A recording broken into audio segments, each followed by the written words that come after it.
Hello students, welcome to you in Aayam career institute. तो आयाम में आपका स्वागत है।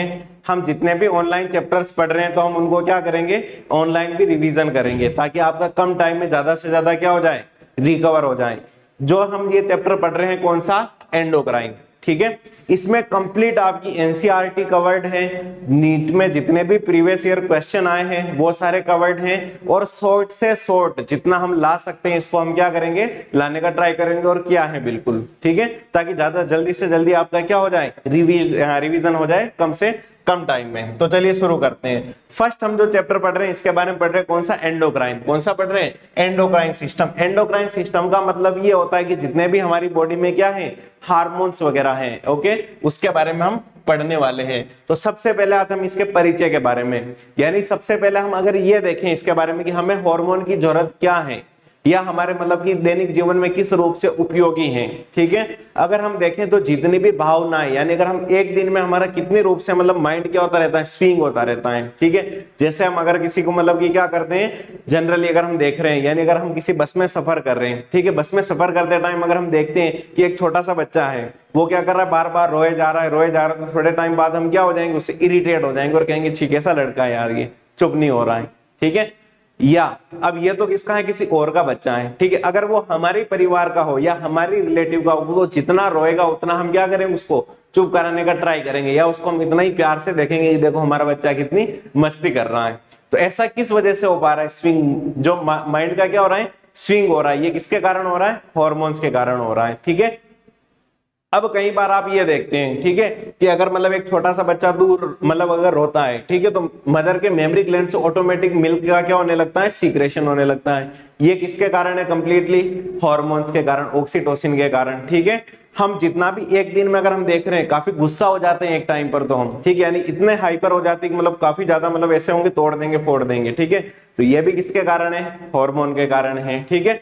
अब इसमें कौन कौन से हार्मोन पार्टिसिपेट कर रहे हैं उसके बारे में हम पढ़ने वाले हैं, ठीक है। तो यानी कहने का मतलब यह है कि जब हम सुबह जगते हैं वहां से लगाकर शाम को जब तक सोते हैं, इवन स्लीपिंग में भी, ठीक है, सारे के सारे कौन से हार्मोन का खेल है, ठीक है। जब सुबह हम उठते हैं तो काफी जोश में होते हैं कि हम क्या करेंगे, पूरी दुनिया को चीर देंगे, लेकिन शाम को सोते हैं तब क्या कहते हैं, भाड़ में जाए दुनिया, हम तो अपने सोने से मतलब। ऐसा क्यों, क्योंकि कुछ हार्मोन का जब हम सुबह उठते हैं तो लेवल काफी क्या रहता है, हाई रहता है। वो कौन कौन से हार्मोन इसके बारे में हम पढ़ेंगे जब, लेकिन जैसे जैसे मतलब कि क्या होने लगती है, शाम होने लगती है, हार्मोन का लेवल क्या आने लगता है, डाउन आने लगता है। फिर हमें लगता है कि यार क्या ही मतलब है, हमें हमें तो सो जाने से मतलब है, दुनिया की टेंशन हमने थोड़ी ली है क्या, ठीक है। तो ये वाले ख्याल आते हैं, ये किसके कारण आते हैं, एंडोक्राइन सिस्टम के कारण, ठीक है। कई बार हम ऐसा देखते हैं, ठीक है, कई बार हम ऐसा देख रहे हैं कि अगर हमें भूख लग रही है, प्यास लग रही है, ठीक है, यानी किसी के लिए घृणा है, किसी के लिए प्रेम है, ये सारे के सारे किस लिए कंट्रोल हैं, हॉर्मोन्स का खेल है। किसका खेल है, हार्मोन का खेल है। तो सबसे पहले हम परिचय की बात करते हैं, ठीक है। तो परिचय में हमें लिखते हैं किसके बारे में, सबसे पहले फर्स्ट हम लिखते हैं इसके बारे में, ये जो हमारा क्या है, एंडोक्राइन सिस्टम है, यानी अंतःस्रावी तंत्र है और कौन सा, तंत्रिका तंत्र, ये आपस में समन्वय करके बनते हैं। कैसे बनते हैं, समन्वय करके। यानी पहला कौन सा आता है हमारे पास, अंतःस्रावी तंत्र, अंतःस्रावी तंत्र, और कौन सा तंत्र, तंत्रिका तंत्र, तंत्रिका तंत्र। दोनों आपस में मिलकर क्या कर कर, दोनों आपस में मिलकर, यानी दोनों आपस में मिलकर, दोनों आपस में मिलकर नियंत्रण और क्या करते हैं, समन्वय करते हैं। आपस में मिलकर नियंत्रण वे समन्वय करते हैं, समन्वय करते हैं, ठीक है। कौन कौन से तंत्र आ गए इसमें हमारे पास, एक तो अंतःस्रावी तंत्र और एक कौन सा आ गया, तंत्रिका तंत्र। कौन सा आ गया, तंत्रिका तंत्र। अब दोनों कैसे काम करते हैं आपस में कोरस्पॉन्डिंग, उसके बारे में हम बात करेंगे। दोनों नियंत्रण तो करते हैं एक दूसरे को, कैसे करते हैं, और दोनों का कोऑर्डिनेशन कैसे होता है, इसके बारे में भी हम बात करते हैं, ठीक है। कई बार सपोज कीजिए कि आप खड़े हैं अपने रूम के आसपास, ठीक है, और सडनली क्या आ जाए, शेर आ जाए, लोयन आ जाए, तो अब आप क्या करेंगे, वहां तुरंत डर जाएंगे, क्या करेंगे, तुरंत डर के भाग जाएंगे। अब यहाँ पर क्या क्या हुआ ये समझिए खेल। सबसे पहले क्या हुआ, आपने जैसे ही शेर को देखा तो इमरजेंसी हार्मोन का स्राव हुआ, कौन सा, एड्रेनलिन। ठीक है, उसने तुरंत बॉडी को सचेत दिया कि यहाँ से क्या फायदा है, भाग जाने में फायदा है, ठीक है, वरना निपटा दिए जाएंगे। ठीक है, तो यानी यहाँ पर किसका समन्वय है, तंत्रिका तंत्र, यानी हमने जो मतलब इमरजेंसी ली कि हमें तुरंत भागना है, ये किसके द्वारा हुआ, अंतःस्रावी तंत्र के द्वारा, और हमने तुरंत भाग गए वहां से, ये किसके द्वारा हुआ, तंत्रिका तंत्र के द्वारा। अब ये सोच के देखिए कि सडनली शेर आ जाए, ठीक है, इमरजेंसी हार्मोन का स्रवण भी हो गया, और लेकिन हम भाग नहीं पाए, क्यों, क्योंकि तंत्रिका तंत्र काम नहीं कर रहा है उस टाइम। तो क्या कर पाएंगे, फिर हम भाग पाएंगे नहीं, भाग पाएंगे, केवल डर के रह जाएंगे। तो हम कहते हैं ना कि बॉडी साथ नहीं दे रही उस टाइम, हार्मोन तो साथ दे रहे लेकिन बॉडी नहीं दे पा रहे, तो हम इस वजह से कहीं आ जा नहीं पा रहे हैं। तो ये किसके कारण होता है, दोनों का समन्वय है। क्या है, समन्वय, यानी एक दूसरे के ऊपर कंट्रोल है और दोनों एक दूसरे का साथ भी दे रहे हैं। समझ में आया नहीं आया, ठीक है। तो ये किसके कारण, अंतःस्रावी तंत्र और तंत्रिका तंत्र एक दूसरे को क्या करते हैं, समन्वय करते हैं। कंप्लीट है यहां तक। चलिए अब सेकंड पॉइंट की अगर हम बात करते हैं, तो जो अंतःस्रावी तंत्र होता है उसके अध्ययन को हम क्या कहते हैं, एंडोक्राइनोलॉजी। क्या कहते हैं, एंडोक्राइनोलॉजी, यानी अंतःस्रावी अध्ययन, यानी स्टडी ऑफ, यानी अंतःस्रावी study of, STUDY, study of endocrine system. ठीक है, यानी अंतःस्रावी तंत्र के अध्ययन को हम क्या कहते हैं, एंडोक्राइनोलॉजी कहते हैं। क्या कहते हैं, एंडोक्राइनोलॉजी, एंडोक्राइनोलॉजी कहते हैं। क्या कहते हैं हम, एंडोक्राइनोलॉजी कहते हैं। एंडोक्राइनोलॉजी किसको कहते हैं हम, अंतःस्रावी तंत्र के अध्ययन को। ठीक है, अब तीसरा पॉइंट आता है हमारे पास। तीसरा पॉइंट ये आता है, सबसे पहले जो एंडोक्राइन सिस्टम, इसकी स्टडी किसने की थी, तो किसने की थी, थॉमस एडिसन ने। किसने की थी, थॉमस एडिसन ने। तो उसको हम क्या कहते हैं, फादर ऑफ एंडोक्राइनोलॉजी, यानी अंतःस्रावी तंत्र के पिता, यानी अंतःस्रावी तंत्र के अध्ययन के पिता, यानी फादर ऑफ एंडोक्राइनोलॉजी, एंडोक्राइनोलॉजी। तो फादर ऑफ एंडोक्राइनोलॉजी हम किसको कहते हैं, थॉमस एडिसन को। किसको कहते हैं हम, थॉमस एडिसन ने क्या किया था, सबसे पहले अंतःस्रावी तंत्र की खोज की थी, यानी उसके बारे में बताया था। तो फादर ऑफ एंडोक्राइनोलॉजी को हम क्या कहते हैं, Thomas Edison. Thomas Edison, Thomas Malthus से हमें दूर रहना है, वो किस में आएगा, विकास में आएगा। थॉमस माल्थस अलग थे और थॉमस एडिशन अलग थे, तो हमारे यहां पर कौन आएगा, थॉमस एडिशन। ठीक है, यहां तक ये कंप्लीट है। अब नेक्स्ट आते हैं हम कि ये कैसे काम करता है। ठीक है, तो इसमें कौन कौन सी ग्रंथियां होती है, तो हमारे पूरे शरीर में क्या है, अंतःस्रावी ग्रंथियां हैं। अब ये ग्रंथियां कैसे काम करती हैं, इसके बारे में हम पढ़ते हैं। तो सबसे पहला आता है कि हमारे पास एंडोक्राइन सिस्टम और क्या है, नर्वस सिस्टम में अंतर। सबसे पहले अभी हमने पढ़ा था कि तंत्रिका तंत्र और अंतःस्रावी तंत्र मिलकर आपस में क्या करते हैं, कार्य करते हैं। ठीक है, तो अब ये कार्य कैसे करते हैं इसके बारे में हम पढ़ते हैं। तो सबसे पहले अगर हम लिखते हैं एंडोक्राइन सिस्टम और नर्वस सिस्टम में अंतर। ठीक है, किस किस के बारे में, नर्वस सिस्टम और एंडोक्राइन सिस्टम के बारे में अंतर। तो एंडोक्राइन सिस्टम में जितने भी होते हैं, इसमें कौन होता है हमारे पास, सबसे पहले तो ये काफी ज्यादा क्या होता है, स्लो होता है। क्या होता है, स्लो होता है, यानी धीमा होता है, यानी काफी धीरे चलता है। ठीक है, यानी एक हार्मोन सीक्रेशन हुआ तो उसको थोड़ा एक्शन में आने में टाइम लग जाएगा। लेकिन आप ये सोचो, कई बार रास्ते में चल रहे और अचानक से हम पैर हटा लेते हैं, फिर आगे जाकर देखते हैं पीछे का क्या था। सोच सकते हैं आप कितना जल्दी एक्शन हुआ, 0.1 सेकंड में एक्शन हुआ। सोचा, तुरंत पैर आपने हटा लिया, मैसेज गया, फिर आया और फिर पैर हटाया, इसमें 0.1 सेकंड लगा। तो आप सोच सकते हैं कितना क्या होता है, फास्ट होता है। तो ये क्या होता है, स्लो होता है, लेकिन ये क्या होता है, तेज होता है। क्या होता है, तेज होता है, यानी फास्ट होता है काफी। ठीक है, अब आप ये सोचेंगे, आपने कौन सी कछुए वाली और खरगोश वाली हमेशा कहानी पढ़ी थी कि खरगोश मतलब कि क्या होता है, तेज दौड़ता है लेकिन बहुत जल्दी जाकर क्या करता है, सो जाता है बीच में ही रास्ते में। यानी समझ, बीच में तो नहीं रुकेगा ये, लेकिन हम ये समझ सकते हैं यहाँ पर कि जो धीरे चलेगा वो क्या होगा, लंबे समय तक उसका असर रहेगा, लेकिन जो तेज होगा वो क्या होगा, इंस्टेंट टाइम के लिए होगा। समझ में आया, यानी कुछ ही टाइम के लिए होगा, यानी ये धीमा होगा और क्या होगा, इसका असर लंबे समय तक, असर लंबे समय तक। क्या होता है, असर लंबे समय तक होता है। ठीक है, और इसका असर क्या होता है, ये काफी ज्यादा मतलब इंस्टेंट टाइम के लिए होता है। ठीक है, यानी कुछ ही समय के लिए होता है, कुछ ही समय के लिए होता है, समय के लिए होता है।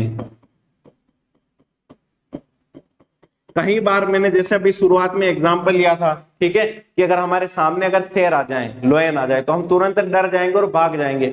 अब भाग के दूर तो खड़े हो गए, लेकिन आप देखेंगे कुछ टाइम तक वाइब्रेशन बॉडी में रहेगा। वो वाइब्रेशन किस वजह से, हार्मोन के कारण, समझ में आया। लेकिन आप भाग तो नहीं रहे, लेकिन खड़े खड़े फिर भी क्या हो रहे, डर रहे हैं, क्योंकि इसका असर थोड़े लंबे समय तक होता है। समझ में आ गया।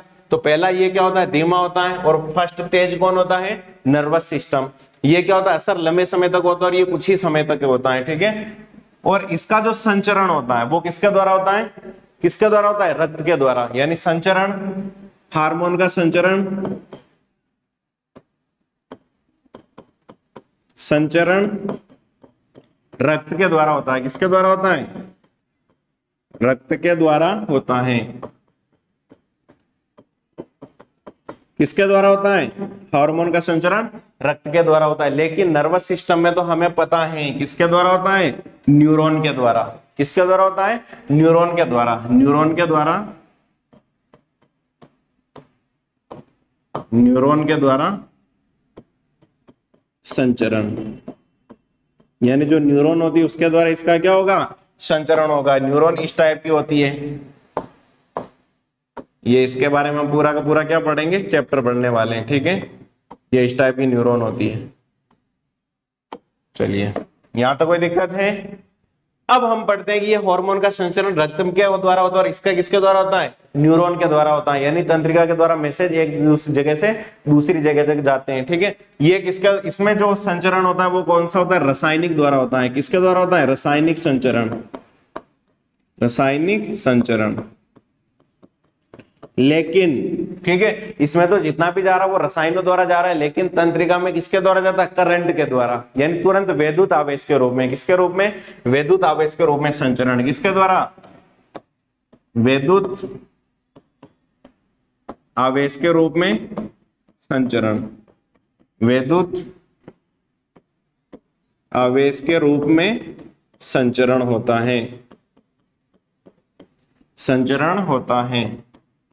चलिए, यहां तक हमारे पास चारों पॉइंट कल क्लियर है। अब पांचवा पॉइंट आता है कि जो हार्मोन होता है उसका शरीर पर, पूरे शरीर पर प्रभाव होता है। क्या होता है, पूरे शरीर पर प्रभाव होता है। किसका प्रभाव होता है, हार्मोन का। ठीक है, यानी क्या होता है, पूरे शरीर पर प्रभाव होता है। क्या होता है, पूरे शरीर पर प्रभाव होता है, पूरे शरीर पर क्या होता है, प्रभाव होता है। ठीक है, और लेकिन अब तंत्रिका तंत्र द्वारा क्या होता है, आपने अगर ये ऐसा माइंड में सोचा है कि मुझे इस हाथ को क्या करवाना है, मूव करवाना है, तो यही हाथ होगा। ऐसा नहीं पूरी बॉडी मूव करने लगेगी। अगर पूरी बॉडी मूव करेगी तो डांस हो जाएगा एक टाइप का। समझ में आ गया। तो यानी अगर हम एक निश्चित अंग ही क्या करते हैं, इसमें गति करते हैं, यानी एक निश्चित अंग पर प्रभाव होता है। क्या होता है, एक निश्चित अंग पर प्रभाव होता है, निश्चित अंग पर प्रभाव होता है, प्रभाव होता है।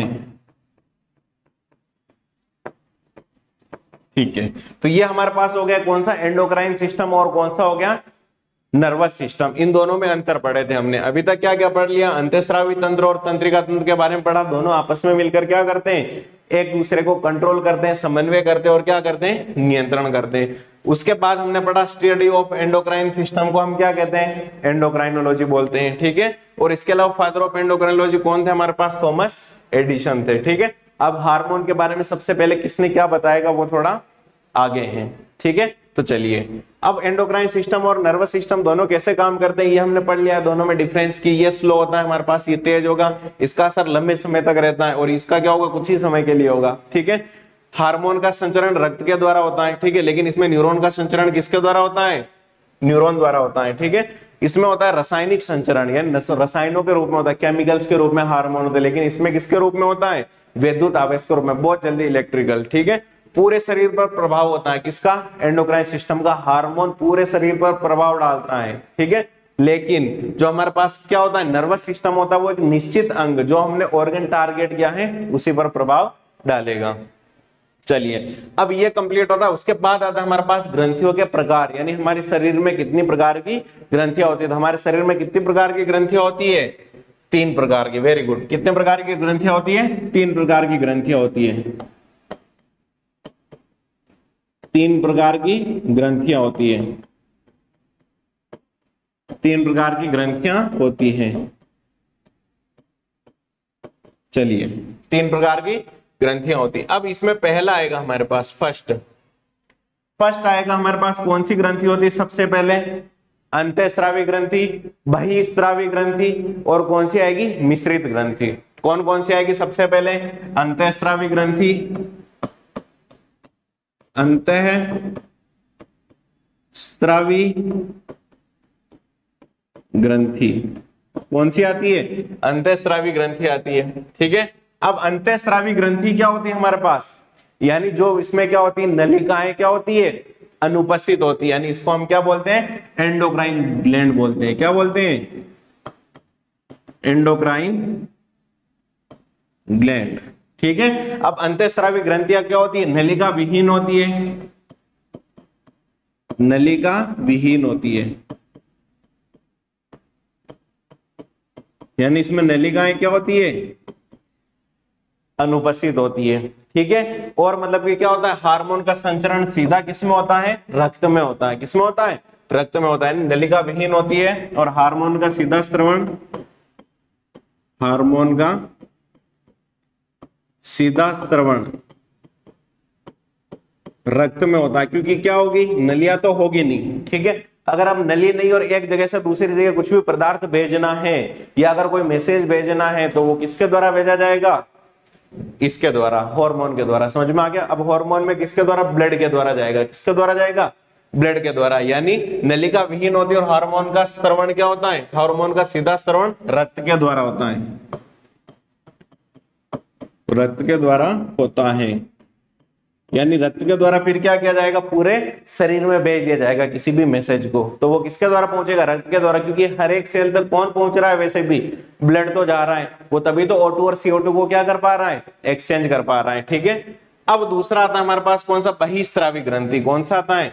बहिःस्रावी ग्रंथि। ठीक है, सेकंड आता है बहिःस्रावी ग्रंथि। ठीक है, अब बहिःस्रावी को हम क्या बोलते हैं? Exocrine gland. क्या बोलते हैं? एक्सोक्राइन। क्या बोलते हैं? Exocrine gland. एक्सोक्राइन ग्लैंड,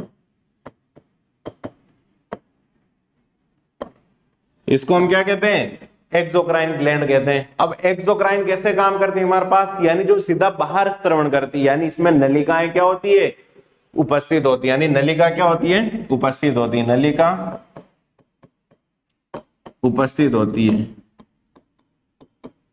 नलिका उपस्थित होती है। ठीक है, अब नलिका उपस्थित होती है और इसका स्रवण क्या होता है? नलिकाओं द्वारा होता है। क्या होता है? नलिकाओं द्वारा होता है। उसको हम क्या बोलते हैं? बहिःस्रावी बोलते हैं। अब इसका उदाहरण क्या है हमारे पास? ठीक है, तो उदाहरण आता है हमारे पास सबसे पहले लीवर। क्या आता है? लीवर। ठीक है, अब लीवर क्या है? ग्लैंड है, लार्जेस्ट ग्लैंड है, जिसके बारे में अभी आगे लिखवाते हैं। ठीक है, लीवर हो गया हमारे पास। स्तन ग्रंथियां हो गई, स्तन ग्रंथियां, और इसके अलावा क्या होता है हमारे पास? सीबेशियस ग्लैंड, यानी पसीने की ग्रंथियां। ठीक है, उधर चला गया। ठीक है, यस, हाँ, नेक्स्ट होता है स्तन ग्रंथियां। यहां लगाना था, ये लग गया। ठीक है, अब इसके अलावा कौन सी आती है? सीबम ग्रंथि। क्या आती है? सीबम ग्रंथि, यानी जो पसीने का स्रवण करती है। ठीक है, और इसके अलावा लार ग्रंथियां। ठीक है, कौन सी आती है? लार ग्रंथियां। बहुत सारी ग्रंथियां हैं लार ग्रंथियां। ठीक है, यह भी किसके द्वारा श्रवण करती है? लार का श्रवण करती है। किसके द्वारा? नलिकाओं द्वारा। चलिए, कंप्लीट है यहां तक। ठीक है, अब हम पढ़ते हैं अंतःस्रावी ग्रंथियों के उदाहरण, जो इस चैप्टर में हम पूरी की पूरी पढ़ने वाले हैं। ठीक है, तो यानी लगभग सारी ग्रंथियां इसी में आती। कौन कौन सी? हाइपोथैलेमस,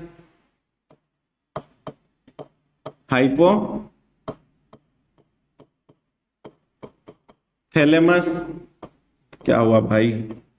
नेक्स्ट आती है हमारे पास कौन सा, पीयूष ग्रंथि।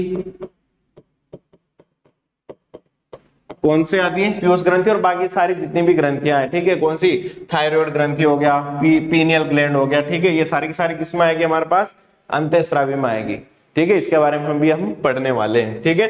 अब अंतःस्रावी ग्रंथि हो गई, बहिस्रावी ग्रंथि हो गई, और तीसरे नंबर पर आता है हमारे पास कौन सी ग्रंथि, मिश्रित ग्रंथि। कौन सी आती है, मिश्रित ग्रंथि। मिश्रित ग्रंथि। अब ये क्या करेगी, मिश्रित का मतलब क्या है, मिक्स्ड ग्लैंड। Mixed gland.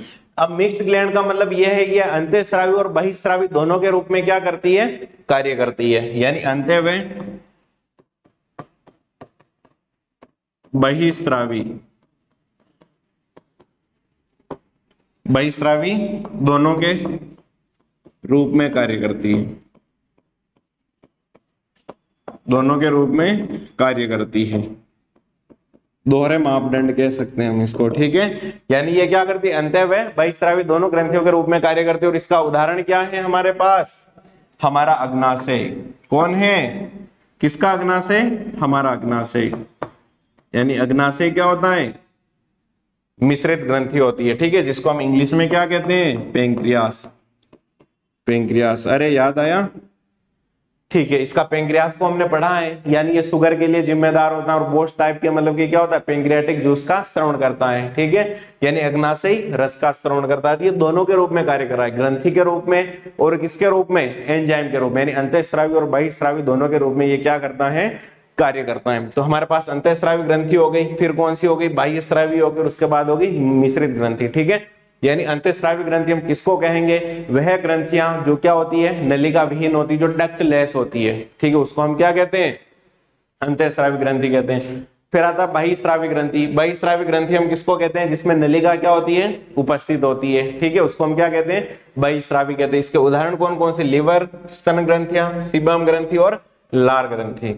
इसके बाद आता है मिश्रित ग्रंथि में अंत्य व बहिस्रावी दोनों के रूप में कार्य करते हैं, उसको हम क्या कहते हैं, मिक्स्ड ग्लैंड कहते हैं, यानी अंतःस्रावी ग्रंथि कहते हैं। ये हमारे शरीर में ग्रंथियां कितने प्रकार की होती है, 3 प्रकार की होती है। क्लियर है, चलिए अब हम आगे बढ़ते हैं हमारे शरीर के बारे में, यानी शरीर में जितनी भी ग्रंथियां हैं, ठीक है, उनके बारे में। तो शरीर की सबसे बड़ी ग्रंथि, शरीर की सबसे बड़ी ग्रंथि कौन सी है, लीवर। शरीर की सबसे बड़ी ग्रंथि, शरीर की सबसे बड़ी ग्रंथि, सबसे बड़ी ग्रंथि। और शरीर की सबसे बड़ी ग्रंथि कौन सी है हमारे पास, लीवर। कौन सी है, लीवर, ठीक है। यानी ये सबसे बड़ी कौन सी, बहिस्रावी ग्रंथि है। कौन सी है, बहिस्रावी ग्रंथि। अब दूसरा आता है शरीर की सबसे बड़ी अंतःस्रावी ग्रंथि। कौन सी ग्रंथि, शरीर की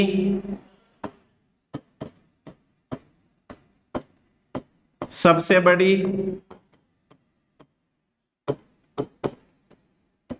अंतःस्रावी ग्रंथि। कौन सी ग्रंथि, अंतःस्रावी ग्रंथि। शरीर की सबसे बड़ी अंतःस्रावी ग्रंथि कौन सी, थायराइड, ये वाली।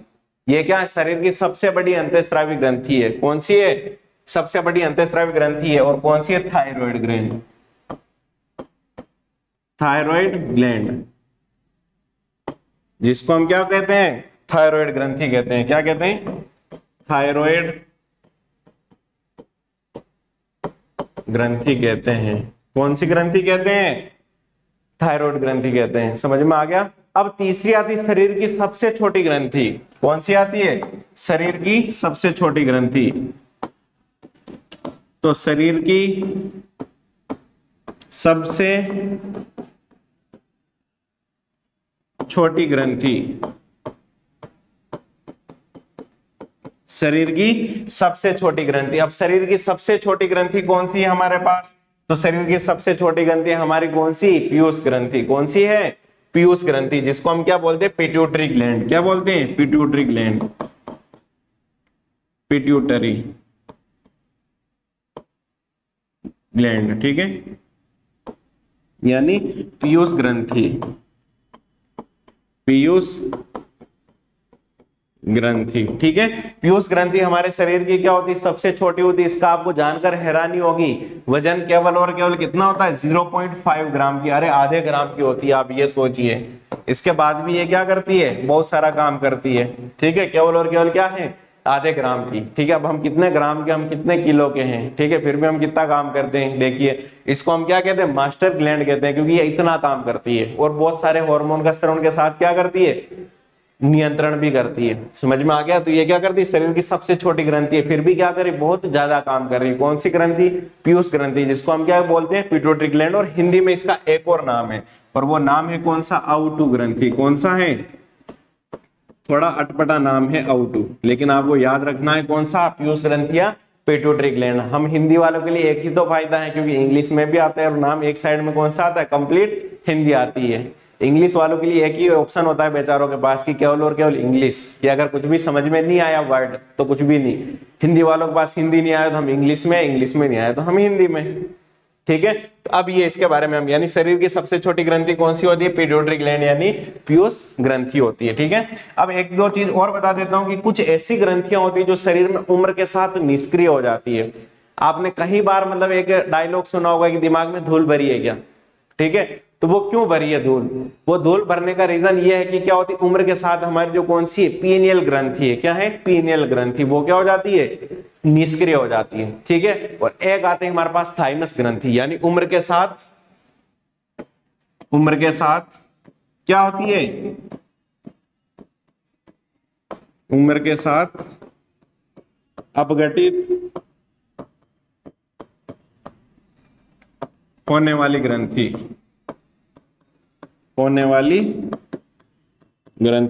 एनसीईआरटी से कुछ भी बाहर नहीं है।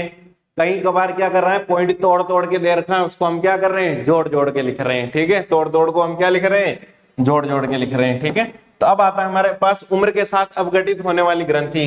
ठीक है, अब कौन कौन सी दो ग्रंथि, पहला आता है थाइमस ग्रंथि। क्या आता है, थाइमस ग्रंथि।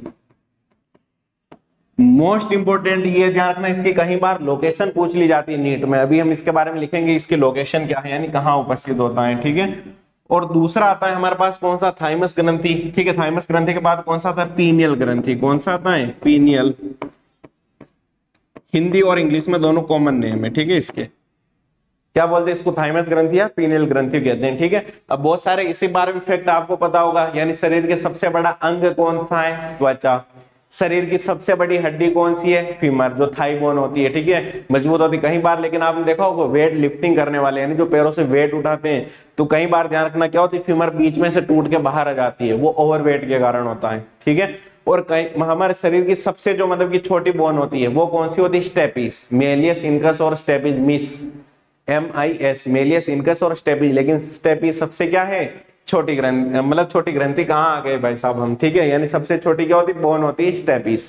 ठीक है, तो यहाँ शरीर की सबसे बड़ी ग्रंथि कौन सी है, लिवर। ठीक है, शरीर की सबसे बड़ी अंतःस्रावी ग्रंथि कौन सी, थायराइड ग्लैंड, अरे ये वाली, ये। ठीक है, और शरीर की सबसे छोटी ग्रंथि पीयूष ग्रंथि होती है। ठीक है, जिसको हम क्या बोलते हैं, मास्टर ग्लैंड बोलते हैं। इसके बाद आता है उम्र के साथ अपघटित होने वाली ग्रंथि, कौन कौन सी है, थाइमस ग्रंथि, और कौन सी आती है, पीनियल ग्रंथि होती है। थाइमस क्या होती जाती है, आकार में छोटी होती जाती है। ठीक है, इसीलिए बुढ़े लोगों की क्या होती है, इम्यूनिटी बहुत कमजोर हो जाती है, दादाजी की। ठीक है, एक आती है पीनियल ग्रंथि। पीनियल ग्रंथि मतलब ब्रेन सेंड में कन्वर्ट हो जाती है। ठीक है, जिसको हम छोटे छोटे कणों में कन्वर्ट हो जाती है, इसको हम क्या कहते हैं, दिमागी धूल कहते हैं। हिंदी में क्या कहते हैं, दिमागी धूल। ठीक है, या उसको कहते हैं इंग्लिश में ब्रेन सेंड, हिंदी का नाम मुझे अच्छा लगा, दिमागी धूल, यानी दिमाग में क्या भरी है, धूल भरी है। ठीक है, तो ये धूल कौन सी भरी है, पीनियल ग्रंथि वाली। अब इसके बाद आते हैं हम हार्मोन के बारे में। किसके बारे में आते हैं, हार्मोन, हार्मोन, हार्मोन। कई बार हमें सुनते हुए हो गए कि हार्मोन होता क्या है। ठीक है, तो हार्मोन क्या होते हैं, रासायनिक संदेश वाहक होते हैं। क्या होते हैं ये, रासायनिक संदेश वाहक होते हैं। क्या होते हैं, रासायनिक संदेश वाहक होते हैं। क्या होते हैं, संदेश वाहक होते हैं। क्या होते हैं, रासायनिक संदेश वाहक होते हैं। ठीक है, यानी ये क्या है, केमिकल्स के बने होते हैं, और ये क्या होते हैं, रासायनिक संदेश वाहक होते हैं। ठीक है, अब थोड़े बहुत हार्मोन के बारे में हम जान लेते हैं। ठीक है।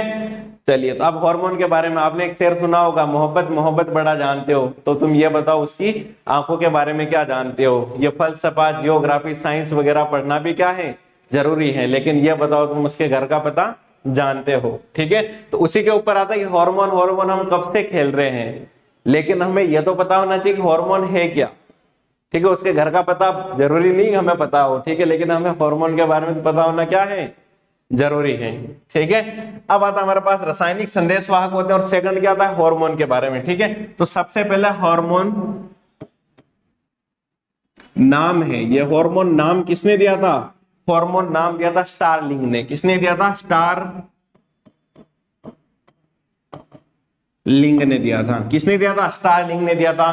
स्टारलिंक अलग है, स्टारलिंक ध्यान रखना, नीट में कंफ्यूज करने के लिए दे सकते हैं। स्टारलिंक, स्टारलिंग, हमें किसको सिलेक्ट करना, स्टारलिंग को। स्टारलिंक किसकी, स्पेस एक्स कंपनी है, ध्यान रखना, इलोन मस्क, इलोन चचा की। ठीक है, जहां भाई जिसने ट्विटर किसी केवल इसलिए खरीद लिया था कि उसको क्या करना था, अपनी एक्स गर्लफ्रेंड का अकाउंट पूरा डिलीट करना था, तो इतना पैसा भी होना जरूरी है। ठीक है, तो वो दुनिया का नंबर 1 है। तो स्टारलिंक उसकी कंपनी है जो नेट सप्लाई करती है। ठीक है, जैसे हमारे यहाँ जियो है। और स्टारलिंक क्या है, जिसने हार्मोन का नाम दिया था, ये तो बेचारे साइंटिस्ट थे, इनका नाम था, वो भी साइंटिस्ट थे गजब का, खैर, लेकिन स्टारलिंक जिसने क्या दिया था, हार्मोन नाम दिया था। ठीक है, तीसरा आता हमारे पास, अब सबसे पहले हार्मोन की खोज, सबसे पहले हार्मोन की खोज, सबसे पहले, पहले नहीं, पहले भाई, सबसे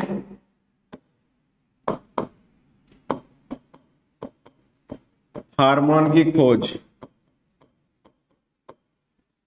ठीक है, सबसे पहले हार्मोन की खोज किसने की थी, स्टारलिंग और बेलिस ने की थी। किसने की थी, बेलिस ने, लेकिन बेलिस बेचारा भुला दिया गया। ठीक है, और नाम क्या याद रहता है, स्टारलिंग ने की थी। किसने की थी, स्टारलिंग ने की थी, स्टारलिंग ने की थी। ठीक है, और साथ में आ जाए तो बेलिस नाम था बेचारा, लेकिन उसको बुला दिया गया है वो। ठीक है, चलिए अब नेक्स्ट आते हैं हम किसके बारे में, यानी सबसे पहले हार्मोन की खोज किसने की थी, स्टारलिंग ने की थी। अब नेक्स्ट पॉइंट आता है हमारे पास, सबसे पहले खोजा गया हार्मोन, सबसे पहले खोजा गया हार्मोन। तो सबसे पहले खोजा गया हार्मोन कौन सा था गुरु, सबसे पहले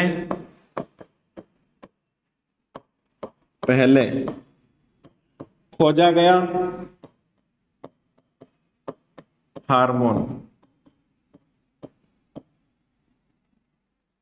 ठीक है, तो सबसे पहले खोजा गया हार्मोन कौन सा है, सबसे पहले खोजा गया हार्मोन सीक्रेटिन है। कौन सा है, सीक्रेटिन। कौन सा है, सीक्रेटिन। सुना सुना सा लगता है,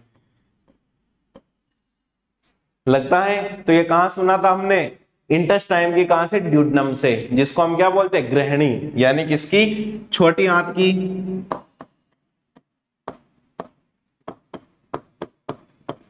छोटी आंत की गृहिणी। किसकी गृहिणी, छोटी आंत की गृहिणी से स्रावित श्लेष्मा से, छोटी आंत की गृहिणी, जिसको हम क्या बोलते हैं, ड्यूडनम। क्या बोलते हैं, ड्यूडनम बोलते हैं इंग्लिश में। ठीक है, यानी छोटी आंत की गृहिणी से स्रावित श्लेष्मा यानी म्यूकस से अलग किया गया, अलग किया गया। ठीक है, तो यानी क्या होता है हमारे पास, सबसे पहले खोजा गया हार्मोन कौन सा था, सीक्रेटिन, यानी छोटी आंत की गृहिणी से स्रावित कौन सा होता है, श्लेष्मा। ठीक है, उस श्लेष्मा से अलग किया गया कौन, ये हार्मोन सीक्रेटिन। ठीक है, यहां तक क्लियर है। चलिए अब हम आते हैं हार्मोन की विशेषताओं के बारे में। किसके बारे में, हार्मोन की विशेषता, यानी इसकी क्या विशेषता है, इसको हम कैसे पहचानेंगे। ठीक है, अभी थोड़ी देर पहले हमने कहा था कि उसकी आंखों के बारे में क्या जानते हो। ठीक है, तो अगर वो जानता है उसकी आंखों के बारे में तो बता देगा कि उसकी आंखें कैसी है, इस टाइप की है। ठीक है, तब हार्मोन की भी क्या है, विशेषताएं, तो उस विशेषताओं के बारे में हम पढ़ेंगे। ठीक है, तो हार्मोन की विशेषताएं, हार्मोन की विशेषताएं, किसकी विशेषताएं, हार्मोन की विशेषताएं।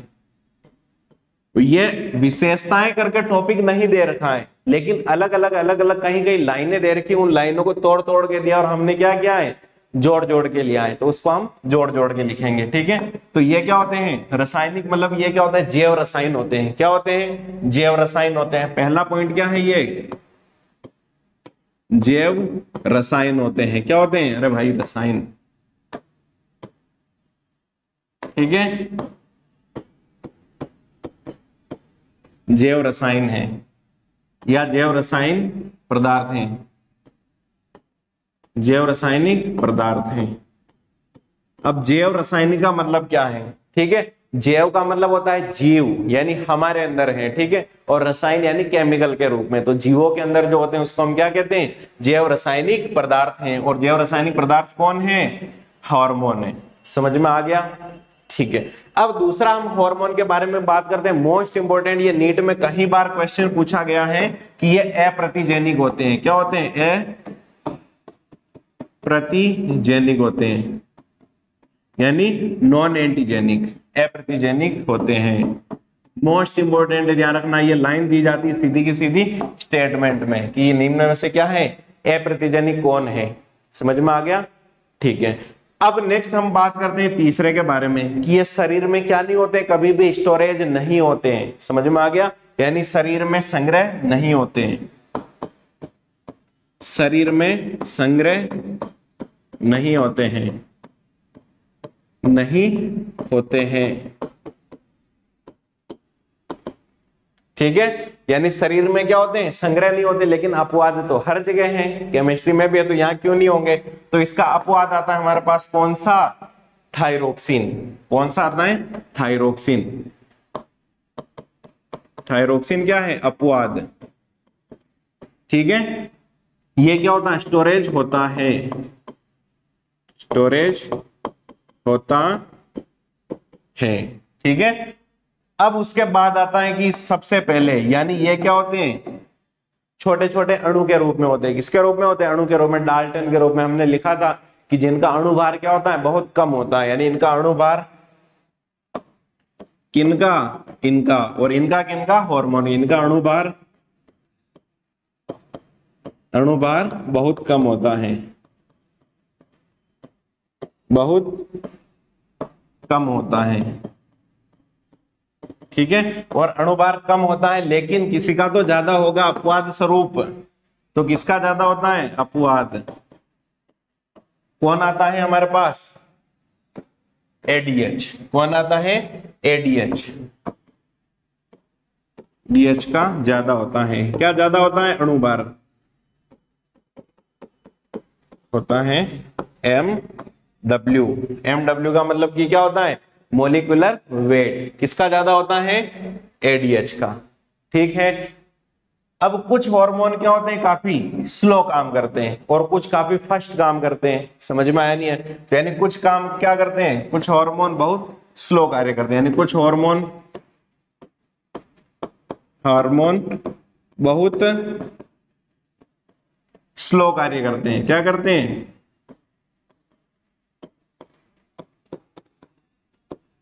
कुछ हार्मोन क्या करते हैं, बहुत स्लो कार्य करते हैं। ठीक है, और स्लो कार्य करने में क्या होता है, एडीएच।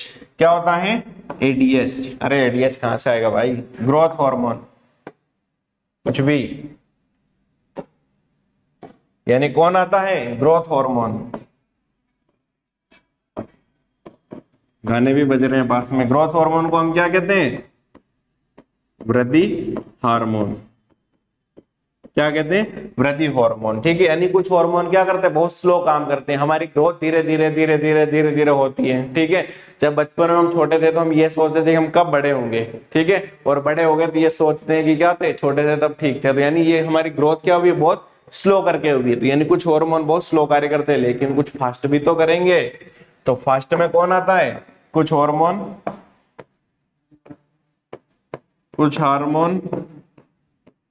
बहुत तेज कार्य करते हैं। क्या करते हैं, बहुत तेज कार्य करते हैं। क्या करते हैं, बहुत तेज कार्य करते हैं। और इसका उदाहरण कौन सा है, तेज कार्य करने वाले, जो जल्दी जल्दी चलते हैं, एड्रीनलिन। कौन सा आता है? Adrenaline, emergency hormone. अरे वही, अगर सामने शेर आ गया तो उसे मैं लड़ाई करनी है, उससे डरना है या भाग जाना है, ठीक है। ऐसा तो है नहीं शेर आए और हम कहेंगे तुम कैसे हो, यह तो पूछने से रहे, ठीक है। तो यानी ये कौन सा था? एड्रेनलिन। बहुत जल्दी क्या करता है? एक्शन लेता है। समझ में आया? कभी कभार आपने बचपन में देखा होगा, जब मार पड़ने वाली होती थी तो बिल्कुल डर के क्या हो जाता है? रोम रोम खड़ा हो जाता था शरीर का। क्यों? बहुत तेज कार्य करता है, बहुत तेज हो बेटा, ठीक है। तो इसका बहुत तेज कौन है? एड्रीनलिन। कौन है? एड्रीनलिन, एड्रीनलिन हार्मोन, ठीक है, हार्मोन, ठीक है। ये क्या करता है? बहुत तेज काम करता है। अब नेक्स्ट आता है कि कुछ हार्मोन क्या होते हैं? प्रोमोटर होते हैं, और कुछ क्या होते हैं? इनहिबिटर की तरह कार्य करते हैं। किसकी तरह? कुछ हार्मोन किसकी तरह काम करेंगे? प्रोमोटर की तरह। कुछ किसके तरह काम करेंगे? इनहिबिटर की तरह, ठीक है। यानी कुछ हार्मोन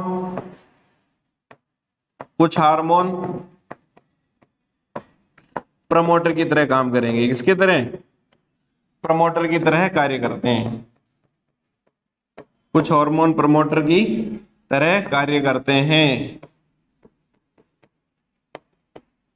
ठीक है। कुछ हार्मोन प्रमोटर की तरह कार्य करते हैं। और इसका उदाहरण कौन सा है? ग्रोथ हार्मोन, जो हमारी क्या करवाता है? ग्रोथ करवाता है। इसका एग्जाम्पल एक्स, ठीक है। कौन सा आता है? ग्रोथ हार्मोन, ठीक है। चलिए, अब नेक्स्ट आता है कुछ क्या करते हैं? इनहिबिटर की तरह कार्य करते हैं। किसकी तरह कार्य करते हैं? कुछ हार्मोन इनहिबिटर की तरह कार्य करते हैं। इसको पॉइंट बनाने की क्या जरूरत है?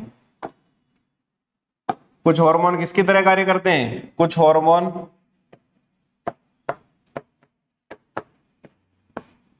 इनहिबिटर की तरह, ठीक है, यानी संदमक की तरह,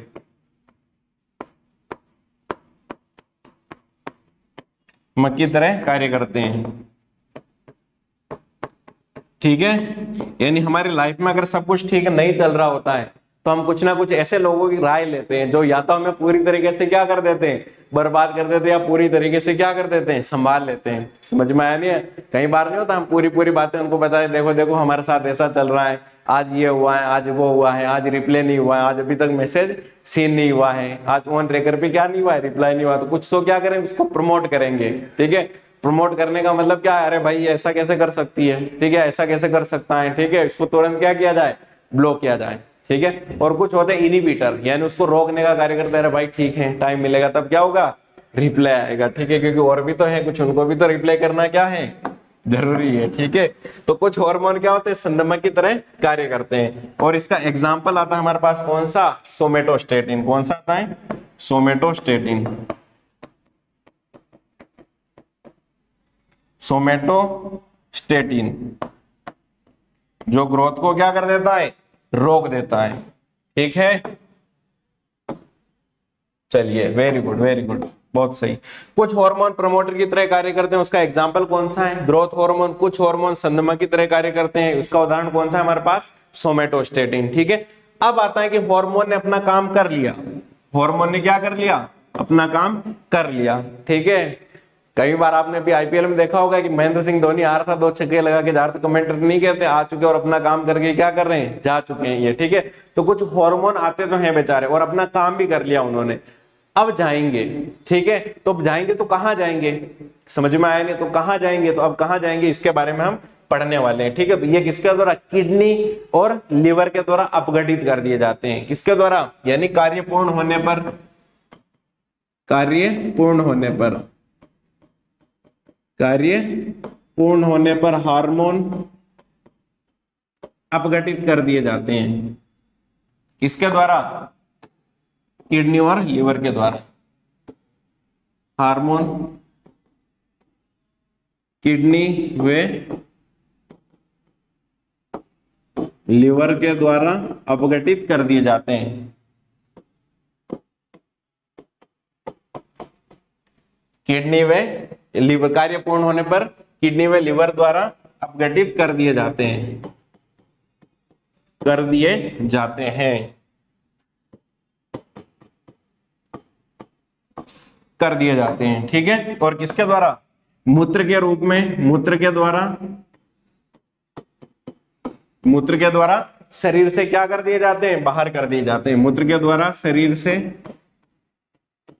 बाहर कर दिए जाते हैं। इसीलिए आपने कहीं बार देखा होगा जैसे ग्लूकोकोर्टिकोइड से ज्यादा हो जाते हैं तो यानी ग्लूकोज यूरिन के थ्रू बाहर जाने लगता है, कीटोन बाहर जाने लगता है यूरिन के थ्रू। समझ में आया? तो हम क्या करते हैं, टेस्ट लगाते हैं, ज्यादातर यूरिन के टेस्ट होते हैं हार्मोन की स्टडी के लिए भी, ठीक है, यानी मूत्र के द्वारा शरीर से बाहर कर दिए जाते हैं,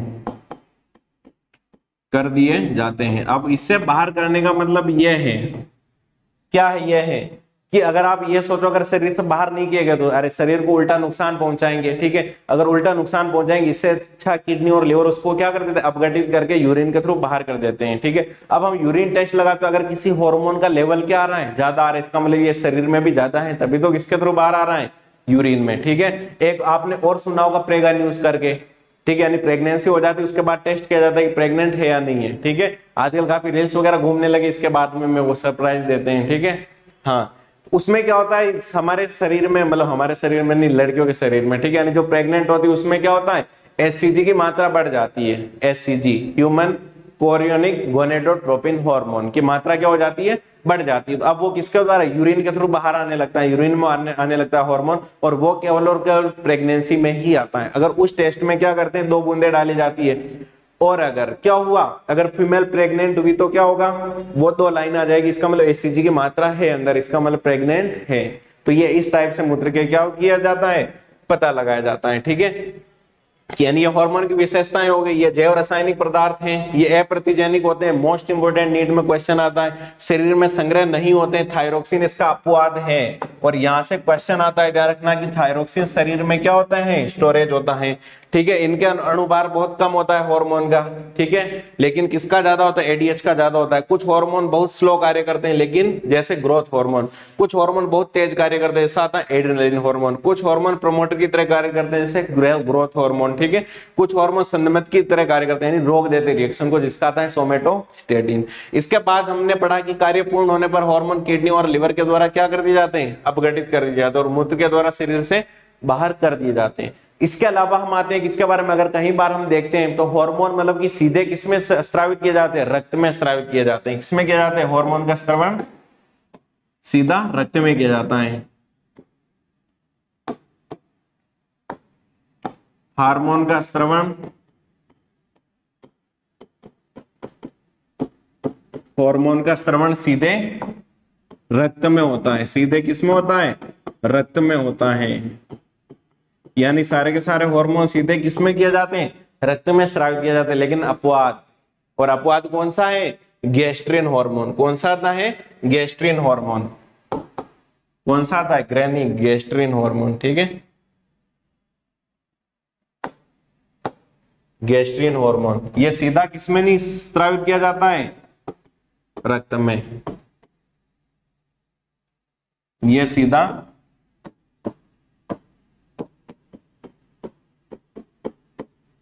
रक्त में स्रावित नहीं किया जाता है, अपवाद है ये भी, ठीक है। यहां तक कंप्लीट है। चलिए अब हमारे पास ये हो गए 9 के 9, क्या हो गए हमारे पास, कहां चला गया भाई, ठीक है। तो ये हमारे पास क्या हो गया, हार्मोन की विशेषताएं हो गई, ठीक है। अब एक 9 हो गए तो 10 पूरा कर ही लेते हैं, ठीक है, कि हार्मोन सारे के सारे क्या होते हैं, विशिष्ट होते हैं। क्या होते हैं, हार्मोन विशिष्ट होते हैं, विशिष्ट होते हैं। और विशिष्ट होने का मतलब क्या है, विशिष्ट होने का मतलब यह है कि इनका काम किसी के द्वारा रिप्लेस नहीं किया जाता, मतलब स्पेसिफिक होते हैं नेचर में। क्या होते हैं, स्पेसिफिक होते हैं। समझ में आ गया। और ये जो अपना काम है वही करते हैं, मतलब, ठीक है। अब लेकिन हाँ, एक दूसरे का प्रभाव जरूर होता है हार्मोन का, ठीक है। हम कई बार मतलब सुनते हैं जैसे, ठीक है, एलजीबीटी के बारे में आपने सुना होगा। एल का मतलब कि क्या होता है हमारे पास, लेस्बियन। बी का मतलब कि क्या होता है, बाइसेक्सुअल। जी का मतलब गे, ठीक है, और टी का मतलब ट्रांसजेंडर। समझ में आया नहीं है। अब एलजीबीटी मतलब ये अलग टाइप के होते हैं, थोड़े अलग टाइप के। कैसे, यानी एड्रेनलिन ग्लैंड के बारे में पढ़ेंगे कि कुछ सेक्स हार्मोन का श्रवण करती है, ठीक है। अगर किसी हार्मोन का लेवल कम ज्यादा हो गया, इसके कारण ये एलजीबीटी बनते हैं। यानी उनका, जैसे अगर कोई लड़का है उसका केवल और केवल इंटरेस्ट लड़कों में ही है, लड़कियों से कोई लेना देना नहीं है। सारी लड़कियां उसकी क्या है, बहनें जैसी है। उसको सजना भी लड़के की तरह है, संवरना भी किसकी तरह है, लड़कियों की तरह है, ठीक है।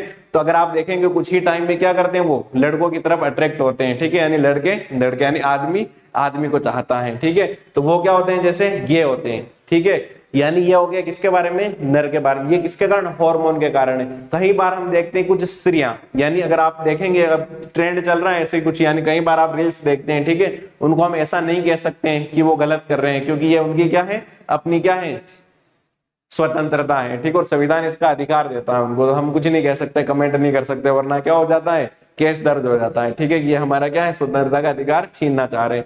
अब नेक्स्ट होता है लेस्बियन। लेस्बियन में क्या होता है, फीमेल फीमेल की तरफ अट्रैक्ट होती है, उसको मेल से कोई लेना देना नहीं है, यानी फीमेल फीमेल की तरफ अट्रैक्ट होती है, ठीक है। जैसे अगर आपने देखा होगा कि इंग्लैंड की मतलब कि कौन थी अभी खिलाड़ी थी, पहले विराट कोहली को प्रपोज किया था, लेकिन अभी वो किसी लड़की से ही शादी करे, तो ऐसा कैसे हुआ, अभी तो हमने कहा है लड़की लड़की से अट्रैक्ट होती, वो तो लड़के से भी हुई, क्योंकि वो होते हैं बाइसेक्सुअल।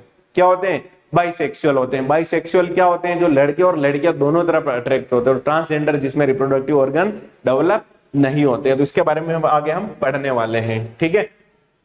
अब आता है हमारे पास कि हार्मोन किसके बने होते हैं। नेक्स्ट आता है हमारे पास कौन सा, हार्मोन किसके बने होते हैं, ठीक है। तो हार्मोन किसके बने होते हैं, ठीक है। तो हार्मोन के बारे में सबसे पहले आता है हार्मोन प्रोटीन के बने होते हैं। किसके बने होते हैं, प्रोटीन के बने होते हैं, यानी हार्मोन प्रोटीन के बने होते हैं, प्रोटीन के बने होते हैं, ठीक है। और किसके बने होते हैं, वसा के बने होते हैं। किसके बने होते हैं, वसा के बने होते हैं,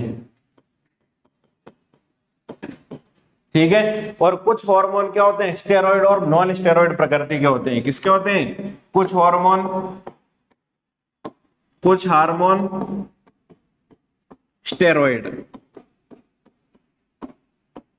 व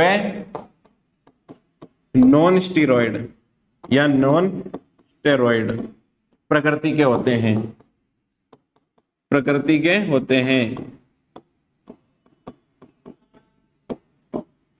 ठीक है। अब यानी कुछ हार्मोन स्टेरॉइड हुए, कुछ हार्मोन क्या होते हैं, नॉन स्टेरॉइड प्रकृति के होते हैं। इसके बारे में हम आगे बात करेंगे अभी, ठीक है। लेकिन इससे पहले एक चीज जानना बहुत जरूरी है, ठीक है।